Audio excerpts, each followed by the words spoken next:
Good afternoon to you, Dr. Zitelmann. This is a great pleasure to have you on our interview today. Well, since this is the first official interview between two of us, and this is 2021 already, why don't we start with your New Year resolution and maybe some of your advice regarding to how to set goals for the new year? Yes, this is a very good topic because I write down every year my New Year's resolution. And I think everyone should do it. Don't do it only in your mind, in your head, but you have to write it down. And what is very important, your aims should be ambitious and concrete. So vague aims like I want to be healthy or I want to be rich, your subconscious mind couldn't understand this kind of goals. It would be the same as if you want to order maybe something with Amazon and you tell them, please send me some nice things. Amazon don't know what to do. And the same is with your subconscious mind. So that means your aims, your goals should be concrete and ambitious, because maybe it sounds strange for some people. I think in a way it is easier to reach bigger goals than less ambitious goals, because you have a higher motivation. I will give you an example. Maybe, for example, if you're overweighted and you're not, I'm not, but maybe someone is overweighted and he has maybe 130 kilos. Sure, he can set himself the goal to lose 5 or 10 kilos. This sounds easy, but what happens after he reached his goal? He's still very fat. So this is not a great motivation. I think it's better motivation if you reach out for higher goal. Maybe not only for 1 year. Some goals, they last for longer period. But I do it every year and I write it down. I have a special book for this New Year's Eve. And if someone hasn't done it yet, he should do it and give it a try. Because maybe I can add something. There was a research, an analysis. I think it was conducted at an American university, and there were 3 groups of people. Most of the people, they had no goals at all. This was the majority.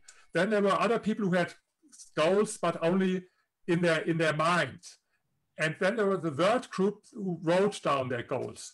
And 10 years later, they did this research about the income of these 3 different groups.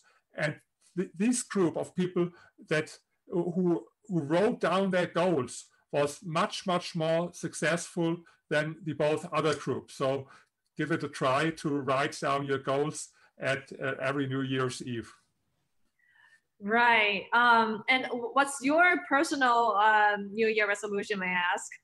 Think how much money I want to have, my net worth in the end of the next year. But this is not so important now for me, because I have enough money to live the next 100 or 200 years from this. So this is not longer so important. For me now, it's very important. You know, I'm writing these books and my articles, and I want to that people get my messages all over the world. What does it mean? Today I speak with you for China, and I've been there in China. I've there a lot of activities.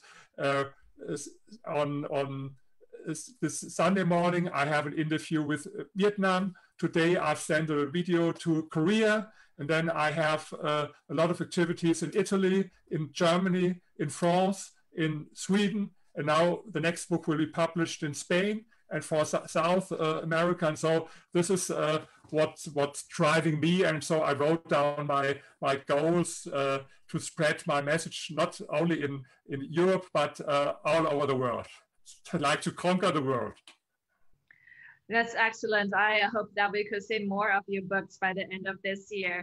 I mean, for the past year, 2020, right? When we talk about investment, wealth management, etc., we have to talk about the COVID-19 pandemic.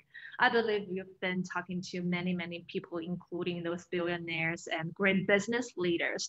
What have they done right to navigate through the difficulties, and what have they done wrong according to your observations? You know, there are people, for them it was really not not a problem, but it was more a kind of a great opportunity. But sure, there are other, for example, people who are in the hotel industry or travel industry, for example, that was a big problem. But as it is with investment, I think it was a great opportunity to invest in shares last February or March. And I did it, for example, because, you know, there was some month where there was really a crash on the stock market. We had sometimes between 30 and 40% minus in this stock market. And for example, I invested exactly at this time, at the very low, because this is something that is in general very important. If you want to grow rich, you have to swim against the stream. If you do these things that what everyone does, you can't be successful, because if you do the same thing as everyone else, you will only get the same as everyone else. So you have to act different and to think different. And maybe I can give you an example, a funny story. In Singapore, I met a guy, maybe you heard about him, his name is Jim Rogers. He's a very famous investor. He became when he was very young, he became rich because he invested together with George Soros in a hedge fund.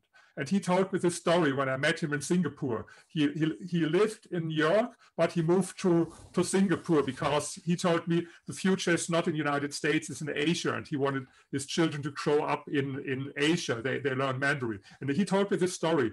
When he was young, he was invited in New York to a dinner, fancy dinner with bankers and investors. And everyone was older than he, more experienced. He was the very youngest in this group at the table.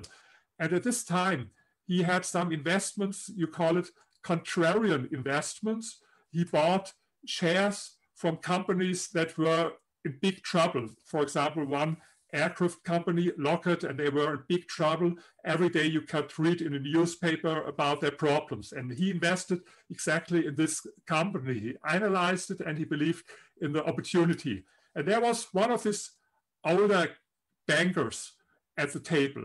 And he said to the other one, to his neighbor, how can someone be so stupid to invest in Lockheed shares? And everyone laughed at the table. And they laughed all at him. You know, they laughed all at him. He was the youngest. And it was not a funny experience for him this time. Everyone laughing at him. But in the end, he made so much money with this investment. And then he told me, if people laugh at you, you're on the right way. And the louder they laugh at you, the better it is. Sure, it's not a guarantee, but let me maybe add one thing.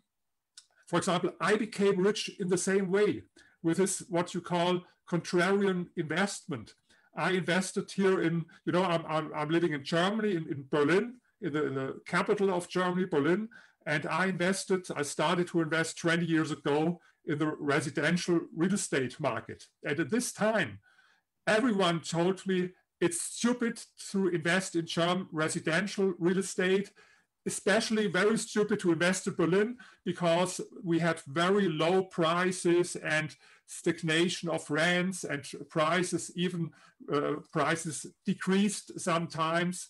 And there were a lot of problems at this time in Berlin. And people told me, why do you want to invest there? It's the so-called experts or the bankers told me, it is absolutely crazy. But I made my analysis and I was convinced. And only for an example, this time I bought a multifamily house for 1 million euros without any equity, all, you know, with a debt only. I took a loan, no equity. And then 10 years later, I sold it for more than 4 million, the same. So only with this one investment, it's only one of a lot of examples, I made from 0, 4 million euros. And I bought when everyone said it's a bad idea. and I sold when everyone, when the sentiment had changed, when everyone told, oh, now the best time, now you should invest in real estate, now you should invest in Berlin. And I did it several times. Maybe only one more example for this. We had the financial crisis, 2008. In 2009, there was a very depressed situation. People were frustrated, and this was a very difficult situation. And at this time, the prices of real estate came up a little bit lower as well. And this time I bought, for example, another multifamily house for 1.8 million. And last year I sold the same for 7 million euros, the same. Because this is, if you want to grow rich, what I want to say with this, situations like last year, where people are very depressed, where there's a situation when everyone tells you, oh, don't invest. In these situations, you have the best opportunities. But the problem today is now everything, if you look at the stock market, at the real estate market, even with commodities, gold, everything is very expensive. So it's not an easy time for investments. Right, exactly. I mean, some people are saying that 2020 is the year that the rich becomes richer, as we are seeing record-breaking equity markets. But I think you mentioned more than once in your book and in your articles that people can't expect themselves to join the billionaire club by trading on equities, right? Do you still believe so in 2021? I think the most important thing is always not the external circumstances. The most important thing is your mindset, what is in your mind, the psychology. I wrote my second doctoral dissertation about the psychology of super rich people, and I interviewed 45 very, very rich people. I spoke with every one of them between 1 and 2 hours, and everyone took a psychological test as well. And I found out that these people have a lot of things in common. And there's no easy recipe to tell you have to do 1, 2, 3, 4, and then you get rich. To be honest, I don't like all this get quick rich books. First, to become rich, it's not a thing that will happen in some month or in 1 or 2 years. Yes, you have to have a long-term perspective. Maybe this is something what some Chinese people don't understand, who see it more like a gamble at the stock market. So, but it is, you have to distinguish between gambling on the one hand and investment on the other hand. And when I speak about investment, I speak always about a 10-year period for your investments. And there is no way. Sure, for some people it happens, but then it is luck. But I don't speak about luck. I don't speak about lucky circumstances. I speak about how it is more likely that you can grow rich, and then you have to change the way you think. Because if you look at your financial status now, this is a result of how you thought yesterday. And when you will think the same way in the future, nothing will change then for you. And if you read books like, for example, my books, this is not a quick recipe where I tell you you should buy this, this or that. People who want this kind of advice, I can guarantee they will never get rich, because the first thing is you have to make your own decision. What I will give you is more a food to think, some stuff to think about. If I speak with these very rich people about their attitude, about their personality, about their experience, then you can't copy it one to one, but you can learn something. You can think about yourself. You know, recently I received many private messages on Weibo from the followers.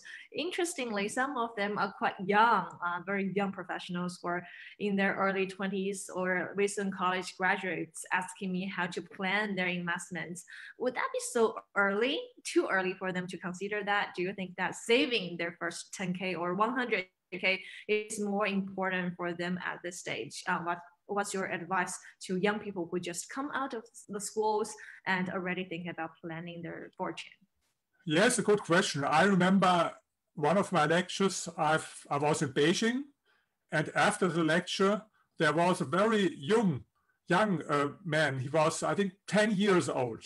He came to me, and the first thing he wanted to take a photo with me with, he wanted to see my biceps. So yes, this was the first thing. And after we took this photo, he asked me exactly the same question. When should I start?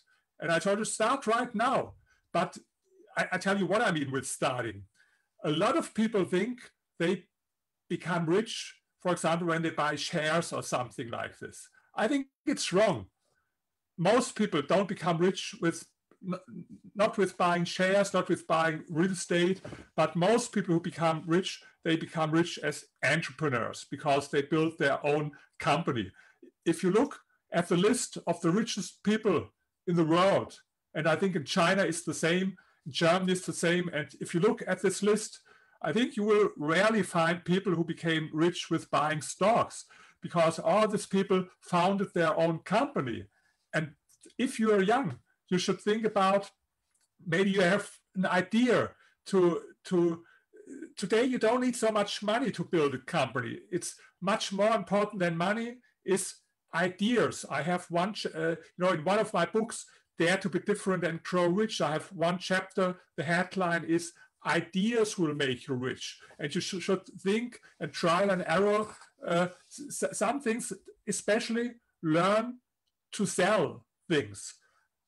Especially for young people, learn to sell. This is very important because I asked these rich people how important was the salesmanship or the ability to sell for your success. And for them, it was very important, and they learned it when they were very young. I asked them, for example, how did you earn money when you were young and you were at school or at high school, and how did you earn money then? And what was very interesting, most of the students, they earn money with jobs where they are paid for, on the basis of an hourly wage. So for example, you get so many dollars for every hour you work. But this is exactly what these people never did, because you can't learn entrepreneurship in this way. You can only do it learning by doing, and especially what they did, they sold so many things. They had so much fantasy.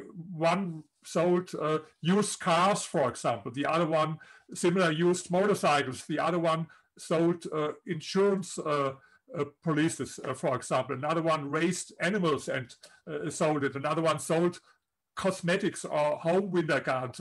There were so many ideas. And I think my best advice for young people, two things. First, read a lot of books about this topic.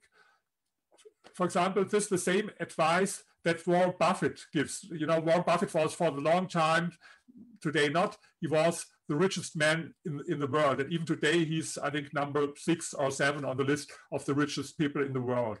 And Warren Buffett said when he was 10 years old, he read every book in the library of his hometown with money or finance in the title of the book. And if young people ask him what to do, the same. He tell them, oh, read a lot of books, but sure, only with reading books, it's not enough. The second thing is, it's my advice, learn to sell. Think about what can you sell. Maybe something you can sell in the internet or wherever. Because to learn to sell, to convince people that you don't accept if people refuse you or you get you get a no from people. If you don't accept it, this is one of the most important preconditions if you want to become rich. What you should not do to start gambling at the stock exchange or something. This is a great way to lose money, but not a good way to grow rich. So read all these books, my books, for example, other books as well, and learn to sell.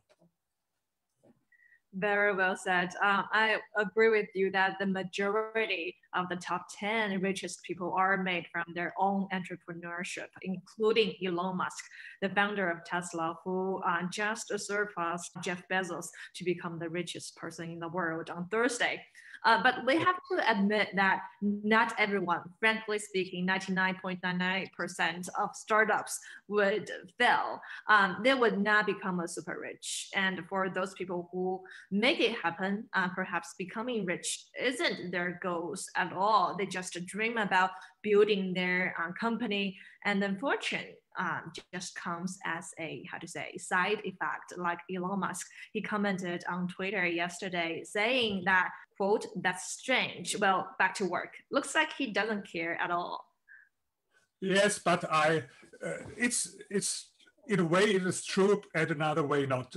I know a lot of rich people, and in the interviews, first of all, everyone told me that he isn't really rich. I remember, for example, one multi-billionaire. I spoke with him. He had net worth maybe between 3 and 4 billion. And then he told me, "Oh no, I'm not so rich." So, and well, why you're not rich, but you have net worth between 3 and 4 billion? Yes, but look, there are other people on the list of the richest people. I'm only number 65 in the world, and look at these really rich people. So everyone tells you he isn't rich. Maybe Elon Musk or so will not tell you, or Jeff Bezos. And the second thing is, everyone will tell you. Or not everyone, but most of the rich people will tell you that it was never their goal to become rich. And in some ways, it's true, it's correct. They had an idea, they built their company, and it was something like a welcomed side effect. But there are as well other people, and I know a lot of them, who set themselves the goal to be for example, Warren Buffett was one. When he was very young, he wrote down his goal to have at least 1 million when he becomes 30, and so on. And there are a lot of people. And I think if you want to grow rich, I think it's good to have this as a goal. Sure, it can happen, but don't trust that it will happen in a way. And you are right. Not every entrepreneur will become rich. On the contrary, most of them will get bankrupt and in insolvency, most of the entrepreneurs. But because you mentioned Elon Musk, one thing that is very important for all this kind of people, that they thought bigger than everyone else. You know, he had this great ideas today, like building a city on the Mars, for example, and who thinks about such big aims. And if you look at people like, for example, Larry Page founded Google, and Steve Jobs, and all these people, they had always, these were dreamers. They had big dreams. And if you think only small, you will only reach small goals in your life. And the first thing is that you have to learn to think much bigger than everyone else. I have this in my book, Dare to Be Different and Grow Rich. A lot of examples. I will give you one example. And it's not only if you become rich, but it's in general, if you want to be successful. I will give you maybe one example. Maybe most of you know Arnold Schwarzenegger, you know, the guy with a big muscle here. Yes, Arnold Schwarzenegger. He's from Austria. And he came to the United States when he was 19 years old. And his goal was to become the biggest bodybuilder in the world. And everyone told him it's absolutely crazy. What do you do there with bodybuilding? His parents said, maybe we have to go to the doctor with him. Something is not all right with his bodybuilding. But he won 7 times Mr. Olympia, what is the biggest title in bodybuilding. And then his next goal was to be one of the best paid actors in Hollywood. And everyone told him, it's impossible. Never. No one from Europe can become so successful there. And not someone with your strange name. No one can pronounce your strange name, Schwarzenegger. What is this kind of name? And your strange body. No one wants to see a body like this. This was in the 50s, maybe, or the 60s, but not today. Yes. And you have a strange accent. No one can understand you, really. You have a strange Austrian accent. He set himself these big goals, and in the end, he became one of the biggest action stars in Hollywood, and he earned so much money. Only with his movie Twins, he earned more than 30 million, and he earned hundreds of millions of dollars. And then he had the idea to go to politics, and everyone told him, you want to go to politics with a bodybuilder? And no way. But he became, you're in California now, but he came 2 times governor of California. And so he reached always his big aims. And if you read his biography, Total Recall, a great book, then you will find he said always the most important thing is dream and set yourself bigger goals. And you find in my book, Dare to be Different and Grow Rich, you find, for example, his story. You can learn a lot of these very successful people like Arnold Schwarzenegger as an example.